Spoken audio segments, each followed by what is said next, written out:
Scott Parkin in Berkeley, California. Bob is out today, but I'm just doing a couple of quick interviews. And right now I'm talking with Collin Rees, who is a campaigner with Oil Change. Collin participated in action yesterday at the Democratic National Convention. Collin, welcome to the Green and Red podcast. Thank you, Scott. It's great to be here. And yesterday there was a side event at the DNC sponsored by Exxon Mobil, which you and a group of people did a disruption action at. Could you actually tell us a little bit about that? Yeah, certainly. And what happens is, I think this is good and bad. When the DNC comes to town, they have a set of official panels, but then there's also a whole cottage industry of side events and things happening on the sidelines, which means the DNC doesn't necessarily have control over them, but which also means there's more flexibility to go in and shut them down and do some other stuff. What happened yesterday was Punchbowl News sponsor a media organization that I think, frankly, views politics as a game. They hosted an entire afternoon of panels sponsored by ExxonMobil. And in particular, this one was a panel featuring Congresswoman Lizzie Fletcher, a super oily Texas Democrat, and an Exxon climate scientist, so-called climate denier who works for Exxon, apparently. And so that was the context of this event. It was pretty invite only and private. They held it up on a rooftop bar with a tightly controlled guest list and kind of very difficult access. But we did manage to find out where it was happening, and we showed up and shut it down, basically. Excellent. Did anyone get arrested? Did you just get thrown out? So we just got thrown out of the building. We tried a couple different ways. Some people did get thrown out of the building without making it up, but then we managed to make it up a back staircase. And four of us got in there, including DNC member from California, R.L. Miller, a couple of folks with Climate Defiance, myself with Oil Change US. And RL spoke as a DNC member in particular, saying this sort of panel has absolutely no place at the DNC. Get this stuff out of here. And Exxon is one. So then we were quickly escorted up by security. Safe to say. And Exxon is one of the largest corporations in the world. It's one of the largest private oil companies in the world.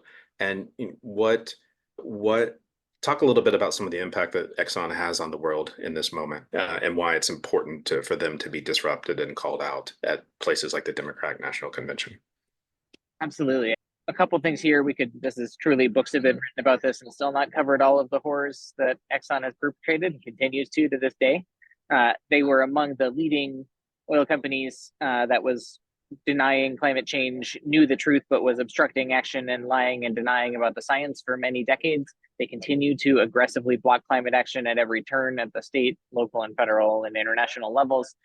This is not a company that wants to realistically and adequately address the climate crisis, in large part because that means they would need to cease to exist. And so Exxon was not the target here. We're not necessarily changing their minds, but I think it is very important to say to the media, to members of Congress and politicians who are here, to anyone following the Democratic National Convention, that a company like Exxon, and Exxon specifically, can have no place in our energy transition discussion.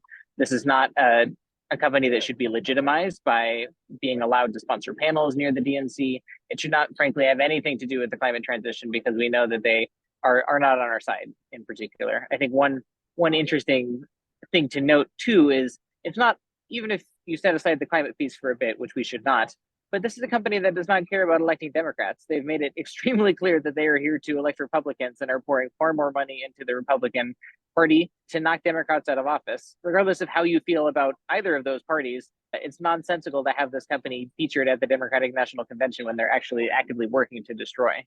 Two other things I want to touch on real quick.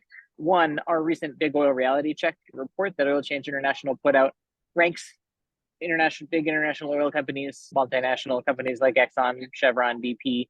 Exxon is the worst of the worst. They failed every criteria in the report. Their public rhetoric and so-called climate commitments do not in any way match their actions. And even if they did, it wouldn't be sufficient. But they are doing nothing but doubling down on fossil fuel expansion. And then the second point I want to touch on is the ways in which Exxon and others are actively fueling conflict and militarism and war around the world. We just earlier this week released a report called Behind the Barrel, in collaboration with Data Desk, showing the companies and countries and companies, including Exxon, who are fueling the Israeli military machine and their genocide against the Palestinians right now. That report is sobering to see, but just goes to show you how these companies truly do not care about human life, do not care about human dignity, and are just in it for private profit. Yeah, it's a truly evil company, which has been doing this for a century or more. So you touched on what my next question was, which is like Exxon is a company I usually associate with supporting Republicans. Actually, their former CEO was the Secretary of State under Trump, and I'm wondering what Exxon is looking to do at the Democratic National Convention. Who are they looking to influence, and what is their goal of having side events in Chicago during the DNC? Yeah, I think it's a couple of things. I think it is, as you mentioned, they are a company that, in particular, in recent years, sadly, this used to be a much more bipartisan affair. Up until quite recently, Democrats were pretty openly welcoming to oil and gas, thanks to the hard work of so many advocates on the ground and campaigners and brave politicians. That has started to shift. And so we've seen things like the No Fossil Fuel Money Pledge, with politicians and leading politicians' voices rejecting fossil fuel influence. But that is not universal across the party.